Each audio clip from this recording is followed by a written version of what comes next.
ఈ రోజున దేవుని సేవకునిగా తెలియచేస్తున్నాను, గాఢాంధకారపు లోయ వంటి అనుభవాల్లో ఈరోజు నువ్వు నడుస్తున్నావేమో. అది ఏ ఉద్దేశంలో అయినా సరే, మేబీ నీ కుటుంబంలో కావచ్చు, నీ ఆధ్యాత్మిక జీవితంలో పోరాటం కావచ్చు, అన్యులతో పోరాటం కావచ్చు, నీ ఇరుగుపోరుతో పోరాటం కావచ్చు, నీ డిపార్ట్మెంట్లో పోరాటం కావచ్చు, లేదా నువ్వు మంచి కోసం నిలబడినప్పుడు నీ చుట్టూ అనేక మంది నీ మీద వేలు చూపిస్తూ, నిన్ను హింసిస్తూ, బాధిస్తూ, వేధిస్తూ, ఇబ్బంది పెడుతూ, కష్టపెడుతూ, నీలో తప్పు లేకపోయినా, నీలో ఏ విధమైన పొరపాటు లేకపోయినా తప్పంతా నీదే అని అందరూ కూడా నిన్ను వేలు పట్టి చూపిస్తూ, ఒక మాటలో చెప్పాలంటే నేను అన్ని విషయాల్లో కృంగదీస్తూ ఉంటే, I'm telling as a man of God, that season is not permanent.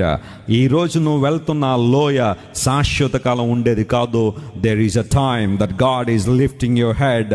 There is a time that God is lifting you as a great testimony and witness. దేవుడు గొప్ప సాక్షిగా నేను నిలబెట్టే రోజు ఒకటి రాబోతోంది. నమ్మిన వారు గట్టిగా చప్పట్లు కొట్టి దేవుని మహిమపరచండి. This is what the lord says this morning. నువ్వు ఎదుర్కొంటున్న కష్టము, శ్రమ, ఇబ్బంది, సవాలు ఇది శాశ్వతం కాదు.